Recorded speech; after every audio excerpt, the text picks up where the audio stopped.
Welcome to Sabbatical 101. My name is Bethany Walensky, and I'm an associate professor at Michigan State University. I had a life-changing sabbatical, and I'm on a mission to help fellow academics do the same. This podcast is a resource for all things academic sabbaticals.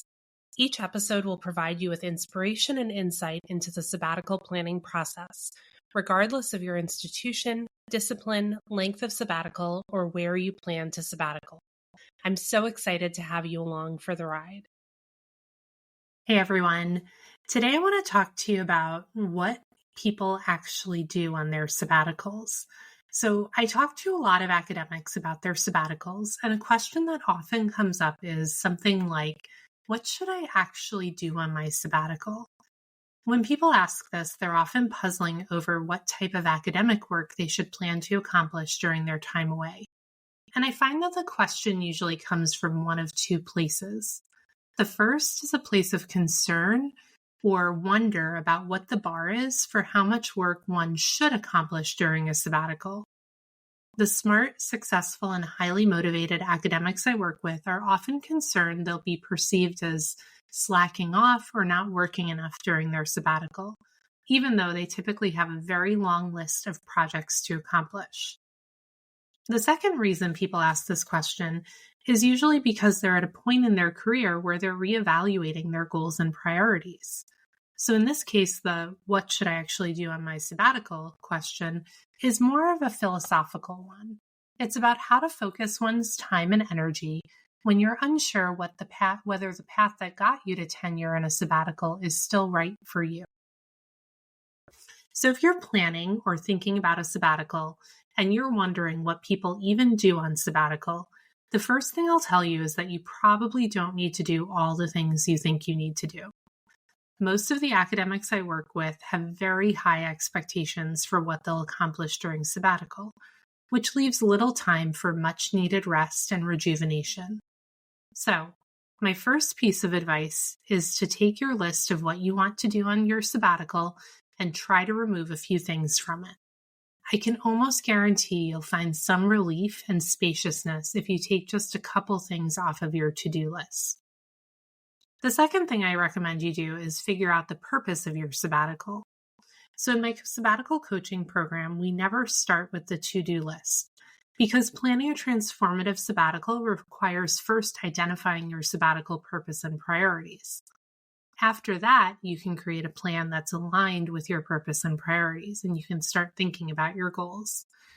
If you want to work on figuring out the purpose of your sabbatical, look in the show notes, and I'll link to a worksheet that helps you identify your sabbatical purpose and priorities.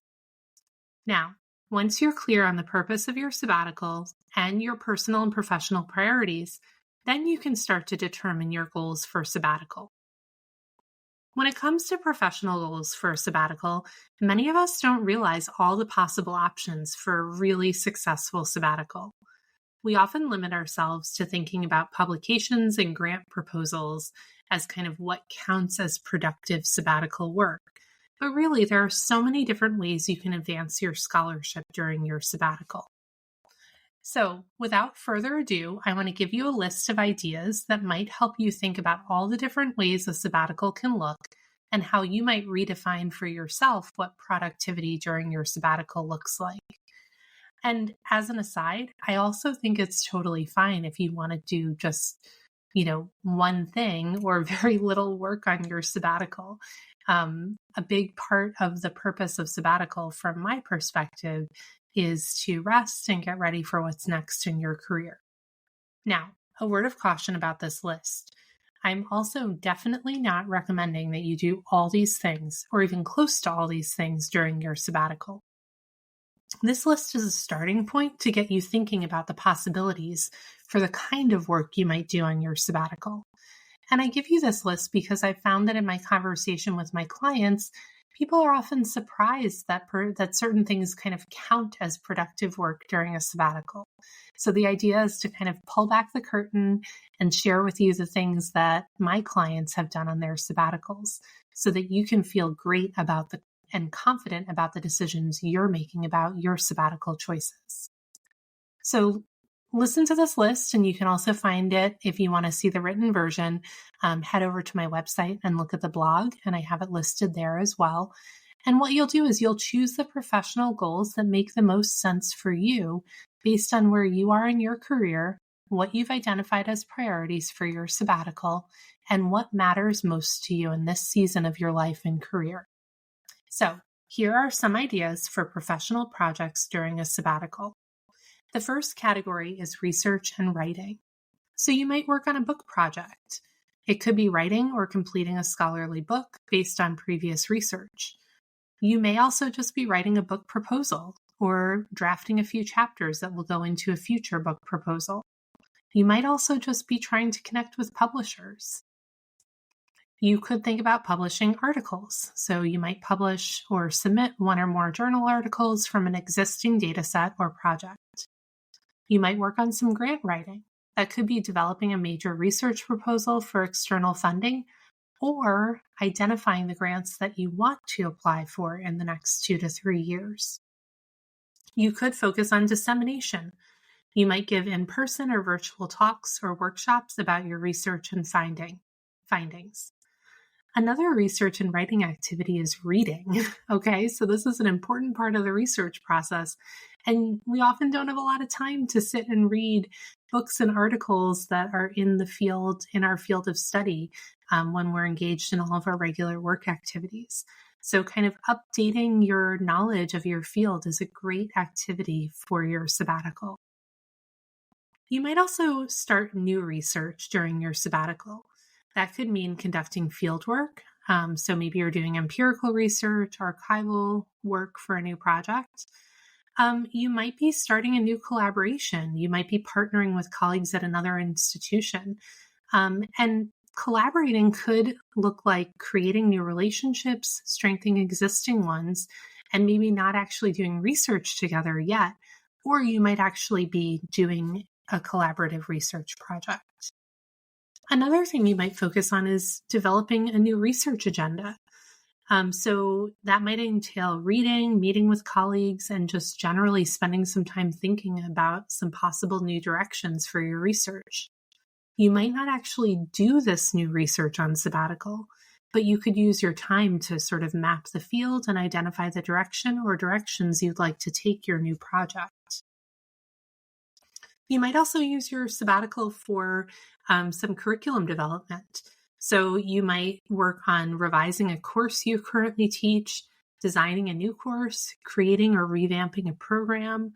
You might be reading new literature that you want to include in a future course or a future iteration of a course.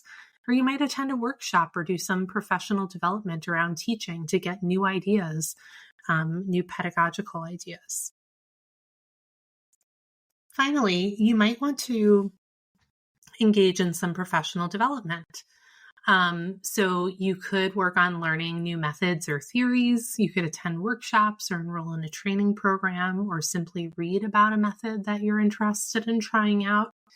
You could focus on public engagement. So maybe you're writing for broader audiences, publishing things like op-eds or a public scholarship book.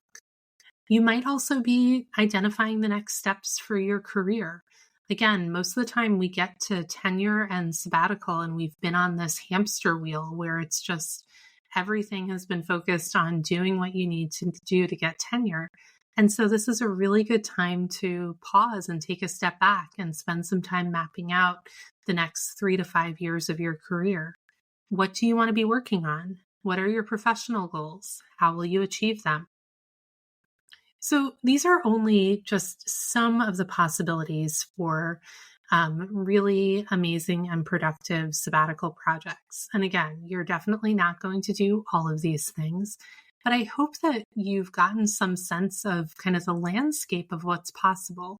I think oftentimes, like I said before, we really limit ourselves to thinking productive means that I have published something, that I've submitted something, that I've gotten a grant.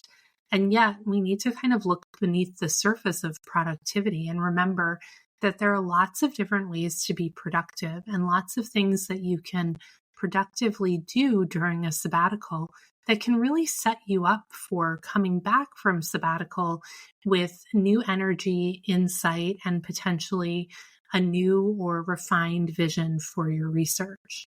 So as you think about your upcoming sabbatical, I really encourage you to not limit yourself to thinking that only publications count as productive work, and to also set reasonable expectations for the work you'll get done during sabbatical so that you'll also take some time to rest and reset and just do the things that make your soul happy. I hope this was helpful and that it gave you some new ideas for how to use your sabbatical.